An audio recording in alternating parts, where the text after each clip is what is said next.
அதை நம்ம அழகாக சொல்லியிருக்கிறேன். ஆகவே இப்போ நம்ம பாம்பேக்கு போவோம். பாம்பேக்கு போகலாம். அல்லேலூயா. பெருமுக்கல் மூல குளத்துக்கு நம்ம வந்திருக்கிறோம்.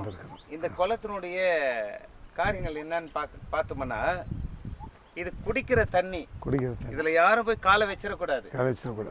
இது அவ்வளோ கட்டுப்பாடாக இந்த ஊர் மக்கள் பார்த்து இவ்வளவா பத்திரமா பாதுகாத்து கொள்கிறாங்க. ஆமாம், நீங்கள் குடிப்பீங்களா? நிச்சயமாக குடிப்பேன். அவ்வளோ நல்ல அருமையான தண்ணி. இப்பவும் இந்த கிராம மக்கள் எல்லாம் இதான் குடிக்கிறாங்க, எல்லாம் எடுத்துன்னு போகிறாங்க. இப்போ நான் குடித்த தண்ணி நீங்கள் குடிச்சிங்க அந்த தண்ணி தான் அருமையாக இருக்கும். அவ்வளோ நல்லா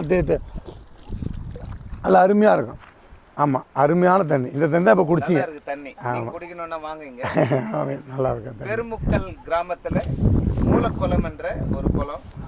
பரவாயில்ல, இந்த நாட்களில் இவ்வளோ ஒரு இந்த குளம் வெட்டி தண்ணி பாதுகாத்து இந்த பிள்ளைங்களுக்கு தன்னுடைய ஆதிகால வாழ்க்கையை இன்னும் கூட அவங்க பாதுகாத்து கொள்கிறாங்க. அதுக்காக நான் தேவனை ஸ்தோத்தரிக்கிறேன். கர்த்தர் உங்களை ஆசீர்வதிப்பார். அப்புறம் பாம்பேங்க ஐயா.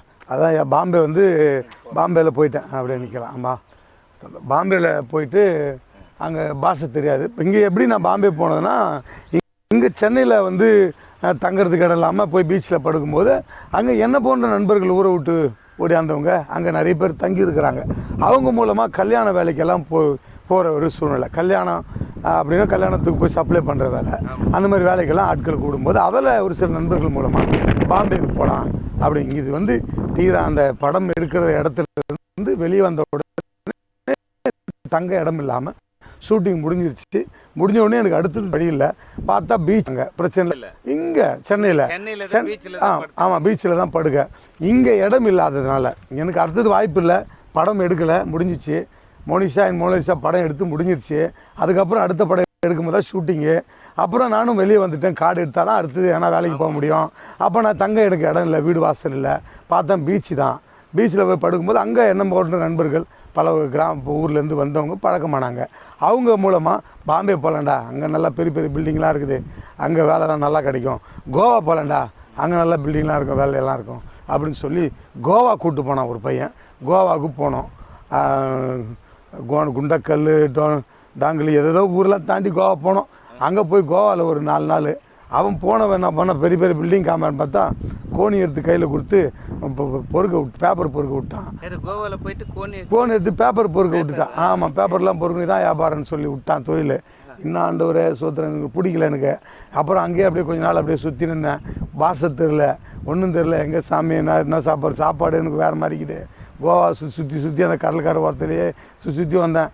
அங்கே ஒரு நண்பர் கிடைச்சார். அவர் மூலமாக பாம்பே போகலாம்பா, பாம்பேயில் நல்ல வேலை கிடைக்கும், அங்கே போனால் பெரிய பெரிய ஹோட்டலில் பெரிய பெரிய பில்டிங் இருக்குது, அங்கே போனால் சம்பாதிக்கலான்னு பாம்பே அங்கே போய் தாராவில் போய் இறங்கி, தாராவிலேருந்து ஈஸ்ட்டு வெஸ்ட்டுன்னு பாம்பே சுற்றாத இடம் இல்லை, போகாத இடம் கிடையாதுங்க.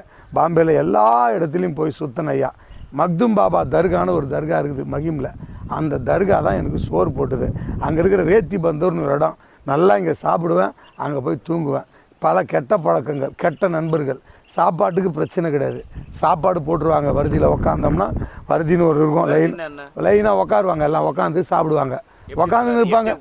அதான் இப்படி உட்காந்து இருப்போம் எல்லாருமே. அப்படி லைனாக அப்படி உட்காந்து இருப்போம். அப்படியே காரில் போகிறவங்க நிறுத்தி என்ன உட்காந்துக்கிறாங்க, அப்படி ஹோட்டல் வாசலில் உட்காந்துருப்போம். ஹோட்டலில் காசு கொடுத்துட்டு 10 பேர் அனுப்புங்க சாப்பிட்றதுக்குன்னு 10 பேர் அனுப்பும்போது அந்த 10 பேரில் நான் ஒரு ஆளை போய் சாப்பிட்டு லைன் அப்படி உட்காந்து. ஆமாம், இல்லை ஃபுல்லாக உட்காந்து எனக்கு முட்டி மடங்காது, அதனால ஃபுல்லாக உட்காந்துக்கலாம். ஆமாம், உட்காந்துக்கலாம். ஸோ அந்த ஹோட்டலில் எதிர்க்க இருக்கிற காலி இடத்துல வழிபோக்கர்கள், ஆமாம், காரில் போகிறவங்க ஒரு 10 பேர் 5 பேருக்கு யாரால என்ன முடியுமோ அவங்க ஆகாரம் வாங்கி கொடுப்பாங்க. அந்த ஹோட்டலில் காசு கொடுத்துட்டு போயிடுவாங்க. எனக்கு அப்போல்லாம் பார்த்தீங்கன்னா 18, 19. ஆமாம், அந்த வயசு. ஆமாம், 17, 18 அந்த வயசில் தான். 6 மாதத்துக்குள்ளே நடக்குது. ஆமாம், நடக்குது. நான் கிட்டத்தட்ட ஒரு 3-4 வருஷம் கிட்ட சரியாக எனக்கு கணக்கு அவ்வளோவா இல்லை. ஒரு 4 வருஷத்துக்கிட்ட நாங்கள் நார்த்தில் இருந்துருக்கிறேன். ஆமாம், ஃபுல் அனுபவம். பாம்பே, டெல்லி, பஞ்சாப், ஹிமாச்சல் பிரதேசம் ஃபுல்லாகவே எல்லாம். ஆமாம், ஹிமாச்சல், இமயமலை. ஆமாம். அப்போ நீங்கள் இமாச்சல பிரதேஷ் போனீங்க, இமயமலைக்கு. அது இமயமலைக்கு போகிறதுக்கு முன்னாடி இங்கே கோவா சுற்றுறேன். அதுக்கப்புறமா பாம்பே வரேன். பாம்பேயில் சில நண்பர்கள், சில கெட்ட பழக்க வழக்கங்கள் கற்றுக்கிறேன். அங்கே பாம்பேயில் கொஞ்சம் உட்காந்ததுனால அங்கே இடம் அங்கே பீச்சுக்க அங்கே படுத்து நிற்கும்போது கெட்ட பழக்கம் நிறைய கற்றுக்கணும் சூழ்நிலை. அப்புறம் குறிப்பிட்ட ஒரு போதை பழக்கத்துக்கு அடிமை ஆகிட்டேன். அப்போ அந்த பொருள் எங்கே கிடைக்கும் அப்படின்னா பஞ்சாப் போனால் அது நல்லா சஸ்தாவாக கிடைக்கும். மலிவு அது ஹிந்தி மலிவாக கிடைக்கும். எனக்கு ஹிந்தி தெரியுங்கய்யா, ஹிந்தி தெரியும், கொஞ்சம் பஞ்சாபி தெரியுங்கய்யா, அவ்வளோதான். அப்புறம் இங்கிலீஷ் கொஞ்சம் தெரியுங்க. ஆமாம், சுத்தந்தனால அதெல்லாம் அனுபவத்தில் கற்றுக் கொடுத்த வார்த்தைகள் தான். ஆமாம். அது அப்புறமா அந்த குறிப்பிட்ட அந்த போதை பழக்கம் பண்ணுறதுனால அது காசு கொடுத்து வாங்க முடியாது. சாப்பாடு கிடச்சிடுது பாம்பேயில், சாப்பாடு கிடச்சிடுது. அதுதான் அப்படி இருக்கும்போது சரி பாம்பேயில் இருந்துட்டு அங்கே கொஞ்ச நாள் இருந்தோடனே அந்த குறிப்பிட்ட அந்த போதை பழக்கத்துக்கு அடிமையானதுனால காசு கொடுத்து வாங்க முடியல. சாப்பாடு தான் இங்கே கிடைக்கிது. சரி அந்த போதை வேணுமே, என்ன பண்ணலாம்? பஞ்சாப் போனால் தடிக்கி விழுந்தால் அந்த செடி மேலே தான் ஓடணும். அப்படி ஒரு சூழ்நிலை. தடிக்கி விழுந்தால் அந்த இதில் தான் செடியில் தான் ஓடணும் அப்படின்ற மாதிரி. சரி பஞ்சாப் போயிடலாம் சுத்தரும். அதுதான். அப்போ எப்படியாவது நம்ம அந்த போதை பழக்கத்தை பண்ணி ஆகணும். கையில் காசு கிடையாது, சாப்பாடு தான் இருக்குது, கையில் காசு இல்லைன்னா பண்ணலாம், வாங்க முடியலை. பாம்பேயில் ரைடு வேறு, போலீஸ் தொல்லை. சரி எங்கடா போகிறது? பஞ்சாப் போயிடலாம், பஞ்சாபில் சஸ்தாவாக கிடைக்கும், எங்கே போனாலும் அது இருக்குது, தடிக்க விடுற இடத்துல அந்த செடி மேலே தான் ஓணும். சரி போயிடலாம் அப்படின்னு சொல்லிட்டு பஞ்சாபுக்கு போயிட்டோம். நேராக ட்ரெயின் அம்ரித்சர் எக்ஸ்பிரஸ், டெல்லியிலேருந்து அம்ரித்சர் நேராக போயிட்டோம். அங்கே போய் பார்த்தா ஒரு இடத்துல, ஆமாம் டெல்லி வண்டி, அந்த பெரிய சாட்சி இது நம்ம சொல்லணும்.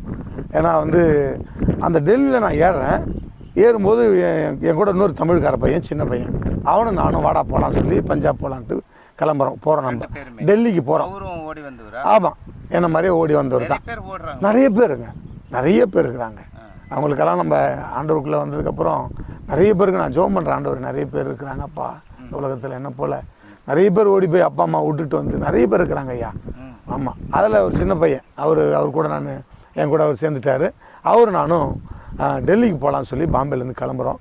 அங்கே போகும்போது பார்த்திங்கன்னா ஒரு ட்ரெயினில் ஏறி போயிட்டோம். டெல்லியில் போய் இறங்கிட்டோம்.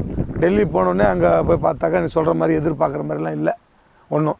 இங்கே பார்த்தாக்கா இங்கே கிடைக்கும், அங்கே கிடைக்குனாங்க, அந்த மாதிரிலாம் எங்கேயும் எதுவுமே தெரியல. அந்த போதை வஸ்து தேடி போகிறோம், அது காணும். அது அந்த மாதிரி அது சொல்லலாங்களா? அதை சொல்லலாமா? அதை ஒன்று சொல்லலாம். அது அந்த கஞ்சா செடி. ஆமாம், கஞ்சா புகையிலைக்கு ரொம்ப ஒரு அடிமையாகிட்டேன் நான். அப்போ அதை தேடி தான் விளையிற இடம், அதெல்லாமே விளையிற இடத்துக்கே போயிட்டேன். அப்போ போய் பார்க்கும்போது டெல்லியில் போய் இறங்கினோடனே கிடைக்கும்னாங்க. கடைசியில் பார்த்தா கிடைக்கவே இல்லை. அப்புறம் ஒருத்தர்கிட்ட கேட்கும்போது அங்கே ஒரு சாமியார் பழக்கமானார். அவர்கிட்ட கேட்கும்போது எல்லாம் இங்கே, ஆமாம் அங்கே ஒரு சாமியார், அங்கே எல்லாமே சாமியாருங்க நிறைய பேர் ட்ராக்கில் ரயில்வே ஸ்டேஷனில் உட்காந்துக்கிறாங்க. ஸ்டேஷனில் உட்காந்துக்கிறாங்க, டெல்லி ரயில்வே ஸ்டேஷனில் பிளாட்ஃபார்மில் உட்காந்துருந்தாங்க. இப்போ சாமியார் அவங்கள போய் கேட்கும்போது அவங்க இங்கெல்லாம் கிடைக்காது, இது பஞ்சாப் போகணும், இமாச்சல் போகணும். அந்த பக்கத்தில் இந்த டெல்லியை தாண்டுங்க, குருச்சேத்திரம் இருக்குது, அம்பாலா, லுதியானா, பக்வாடா, அப்படி அந்த லைன் நீங்கள் போயிட்டீங்கன்னா, ஆமாம் அந்த லைன், ஆமாம் டெல்லியை தாண்டினா தான் கிடைக்கும்னு சொன்னாங்க. டெல்லியை தாண்டி அந்த பக்கம்னா டெல்லியை தாண்டிருப்பா, குருச்சேத்திரம், அப்படியே அம்பாலா, லுதியானா, பகோடா, குருச்சேத்திரம், அம்பாலா, லுதியானா, பகோடா, பியாஸு, அம்ரித்சர், ஜலந்தர் சிட்டி, ஜலந்தர் கேண்ட், அந்த பக்கம் போயிட்டிங்கன்னா, பஞ்சாப் பக்கம் போயிட்டிங்கன்னா உங்களுக்கு எல்லாமே கிடைக்கும். ஆமாம், அந்த ஊர்லாம் போயிட்டிங்கன்னா நீங்கள் நினைக்கிற மாதிரி எல்லாமே கிடைக்கும், ஃப்ரீயாக இருக்கும் அப்படின்னாங்க. ஆமாம், சாமியார் சொன்னார். சாமியார் சொன்னது மட்டும் இல்லாமல் உக்கார் வா நானும் தான் வரேன் கூட கூட்டுன்னு கிளம்பிட்டாரு. நேராக குருச்சேத்திரம் இறங்கணும். என்னோட எந்த ஊட்டு ஞாபகமே துளி அளவு எனக்கு இல்லை. ஆமாம், அவர் பார்த்தா எப்படி தோணுது உங்களுக்கு? அவர் நல்ல தமிழர், ஒரு தமிழ்காரர், அதுதான் ரொம்ப மெயின். அவர் தமிழ்காரர்னால இந்த ஊரில் தமிழ் பேசுகிற ஒரு ஆள், அதுவும் நம்ம ஊருக்காரரு. சரி வாங்க, அவர் கூட நல்லது தான் கொடுப்பார், நமக்கு செய்வார் அப்படின்னு சொல்லி அவர் கூட நானும் அந்த சின்ன பையனும் ஜாயின் பண்ணின்னு போயிட்டோம். அவர் கூட நாங்கள் 2 பேரும் போயிட்டு குருச்சேத்திரத்தில் ஒரு இடத்துல விட்டார். பார்த்தா 2 இடத்துல நடுவில் குளம், இந்த மாதிரி பெரிய குளம், அப்படியே ரூமாக கட்டி விட்டு வச்சுக்கிறாங்க சுற்றில். அங்கே எல்லாம் பலதரப்பட்ட சாமியாருங்க இருக்கிறாங்க, நிறைய சாமியாருங்க ரூமில் உட்காந்துக்கிறாங்க. அப்படியே எதிரில் அந்த ரூமை விட்டு வெளியே வந்தோம்னா லங்கர் ஃபுல்லாக சத்திரம் இருக்குது, சாவடி இருக்குது, சாப்பாடு போடுற இடம், ஓ அன்னதானம். அன்னதான சத்திரங்கள் இருக்குது. அங்கே போய் சாப்பிட்லாம், அழகாக வந்து உள்ள கஞ்சா அடிக்கலாம், எல்லாம் பண்ணலாம், எல்லாம் சாமியார் இருக்குது இப்போ.